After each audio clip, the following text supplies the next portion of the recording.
Hello friends, अगर आप भी अपनी इंग्लिश को इम्प्रूव करना चाहते हो और इंग्लिश अच्छे से बोलना चाहते हो तो इस वीडियो को एंड तक ज़रूर देखना, आपको बहुत कुछ सीखने को मिलेगा। सो फ्रेंड्स, बिना किसी देरी के शुरू करते हैं आज की वीडियो और देखते हैं आज का अपना पहला सेंटेंस। सो फ्रेंड्स, यहाँ पर ये बोल रहा है कि तुम हमेशा मेरे दिल में रहोगे। इसे इंग्लिश में बोलेंगे you will always be in my heart. You will always be in my heart, यानी तुम हमेशा मेरे दिल में रहोगे। You will always be in my heart. मेरे पिता हमेशा यही कहते थे। That's what my dad always said. That's what my dad always said, कह रहा है कि मेरे पिता हमेशा यही कहते थे। That's what my dad always said. उन्हें मरे हुए लगभग 1 साल हो गया है। इसे इंग्लिश में बोलेंगे it has been almost a year since he died. It has been almost a year since he died, कह रहा है कि उन्हें मरे हुए लगभग 1 साल हो गया है। It has been almost a year since he died. मैं अभी भी उन्हें बहुत याद करता हूँ। I still miss him allot.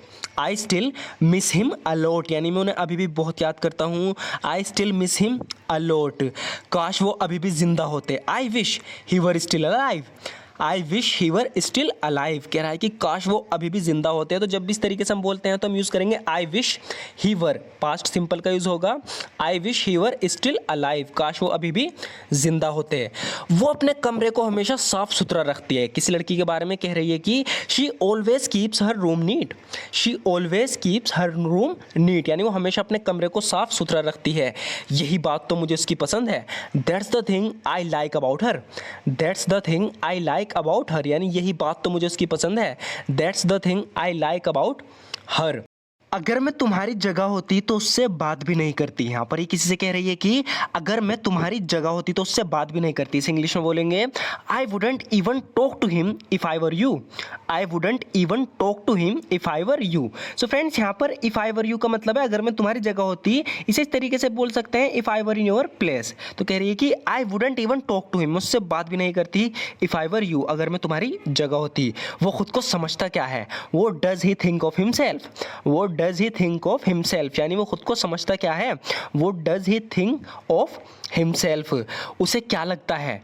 वो हम सबसे बेहतर है। वो does he think he is better than rest of us. वो डज ही थिंक, यानी उसे क्या लगता है? क्या वो हम सबसे बेहतर है? He is better than the rest of us. तो इस तरीके से हम बोलते हैं ना कि उसे क्या लगता है वो हम सबसे बेहतर है। वो does he think he is better than rest of us. अगर उसे ऐसा लगता है तो वो गलत है। इस इंग्लिश में बोलेंगे he is mistaken if he thinks so. He is mistaken if he thinks so, कह रही है कि अगर उसे ऐसा लगता है तो गलत है। He is mistaken if he thinks so. तुम हमेशा मुझ में कमी निकालते हो। यहाँ पर ये किससे कह रहा है कि you always find fault with me. You always find fault with me, तो ध्यान रखना है फॉल्ट के बाद विद आएगा।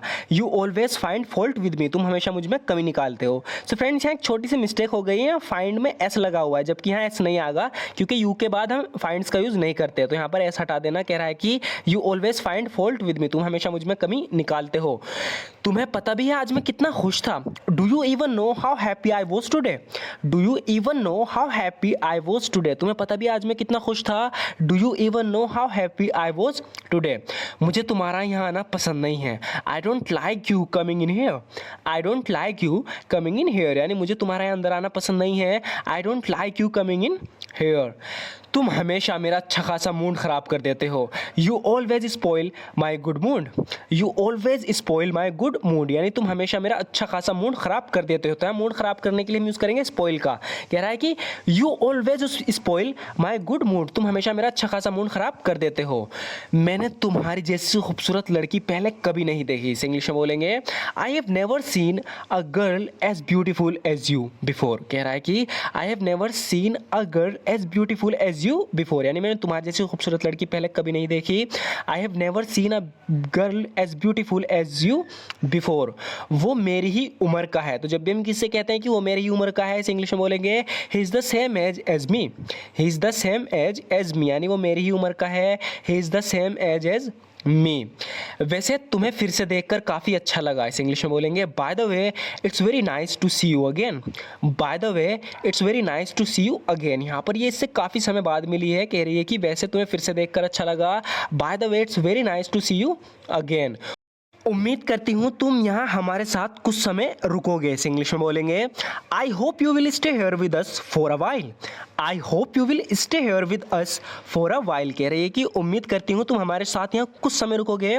आई hope you will stay here with us for a while, क्या तुम्हें ऐसा काम करने में शर्म नहीं आती। सो फ्रेंड्स, यहाँ पर किसी ने चोरी की है तो इससे कह रहा है कि don't you feel ashamed to do such thing.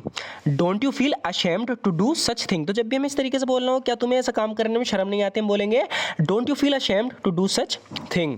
काम में कोई शर्म नहीं है, कह रहा है कि no shame in work. No shame in work यानी काम में कोई शर्म नहीं, नो शेम इन वर्क।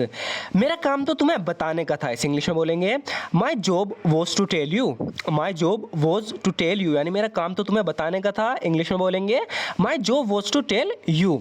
भरोसा करना या ना करना तुम्हारे हाथ में है। इस इंग्लिश में बोलेंगे it's up to you whether you believe it और not. It's up to you whether you believe it और नॉट यानी भरोसा करना या ना करना तुम्हारे हाथ में है। It's up to you whether you believe it और नॉट। ये हर किसी के बस की बात नहीं। इस इंग्लिश में बोलेंगे it's not everyone's cup of T. It's not everyone's cup of T यानी ये हर किसी के बस की बात नहीं। It's not everyone's cup of T. इस तरह की चीज़ों में बहुत मेहनत लगती है। इस इंग्लिश में बोलेंगे such things involve lots of hard work. Such things involve lots of hard work यानी इस तरह की चीज़ों में बहुत मेहनत लगती है। Such thing involve lots of hard work. उसकी चीज़ों को बढ़ा चढ़ाकर पेश करने की आदत है। सो फ्रेंड्स, कुछ लोग ऐसे होते हैं जिनको चीज़ों को बढ़ा चढ़ाकर बताने की आदत होती है, तो इसे इंग्लिश में इस तरीके से बोलेंगे जैसे कि यहाँ पर ही कह रही कि he has a tendency to exaggerate things. He has a tendency to exaggerate things यानी उसको चीज़ों को बढ़ा चढ़ाकर पेश करने की आदत है। He has a tendency to exaggerate things. उससे बात करना समय की बर्बादी होगी। Talking to him would be a waste of time. Talking to him would be a waste of time कह रही है कि उससे बात करना समय की बर्बादी होगी। Talking to him would be a waste of time.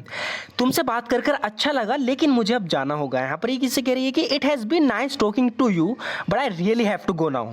It has been nice talking to you but I really have to go now. तुमसे बात करके अच्छा लगा लेकिन मुझे अब जाना होगा।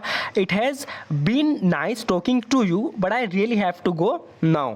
ये ज़िंदगी और मौत का सवाल है। यहाँ पर किसी से कुछ कह रहा है कि प्लीज़ बता दो, ये ज़िंदगी और मौत का सवाल है। इस इंग्लिश में बोलेंगे it's a question of life or death. It's a question of life or death यानी ज़िंदगी और मौत का सवाल है। It's a question of life or death. ऐसा करने से हालात और भी ख़राब हो सकते हैं। इस इंग्लिश में बोलेंगे doing this can make the situation worse. Doing this can make the situation worse. तो यहाँ पर किसी ने इसके अपने को मारा है तो किसी और को मारना चाह रहा है, तो लड़की समझा रही है कि ऐसा करने से और भी हालात ख़राब हो सकते हैं। Doing this can make the situation much worse. मैंने उसे रोकने की पूरी कोशिश की थी यानी कोई चला गया, ये कह रहा है कि वो मैंने उसे रोकने की पूरी कोशिश की थी। इस इंग्लिश में बोलेंगे I did my best. So friend, ध्यान रखना जब भी हम किसी चीज़ को कहते हैं कि मैंने पूरी कोशिश की थी, हम कहेंगे आई डिड माई बेस्ट। जैसे कि कह रहा है कि आई डिड माई बेस्ट यानी मैंने पूरी कोशिश की थी क्या करने की, टू स्टॉप हिम, उसे रोकने की। तो इस तरीके से बोलेंगे I did my best to stop him यानी मैंने उसे रोकने की पूरी कोशिश की थी। सो फ्रेंड्स, आज की वीडियो में बस इतना ही और लास्ट के कुछ सेंटेंसेस हमारी पुरानी वीडियो से हैं ताकि उनकी प्रैक्टिस भी हाथों हाथ होती रहे। जब वे बार बार रिपीट होंगे तो आप उन्हें खुद ब खुद बोलने लगोगे, आपको याद करने की कोई ज़रूरत नहीं। इसीलिए मैं अपनी पुरानी सेंटेंस के वीडियोस भी, वे पुरानी सेंटेंस के सेंटेंस हैं उन्हें भी बाद में रिपीट करता हूं ताकि वे आपके सामने एक बार आएंगे तो एक ऐसा इन्वायरमेंट खुद ही क्रिएट हो जाएगा कि आप उन सेंटेंस को आराम से बिना याद करे ही बोल पाओगे, क्योंकि वे आपके दिमाग में फिट हो जाएंगे। जब कोई भी चीज़ हमारे सामने बार रिपीट होती है, कोई भी चीज़ हो वो खुद याद हो जाती है। सो फ्रेंड्स, ये वीडियो आपको कैसी लगी? अगर अच्छी लगी हो तो लाइक ज़रूर कर देना and thank you so much for watching this video friends.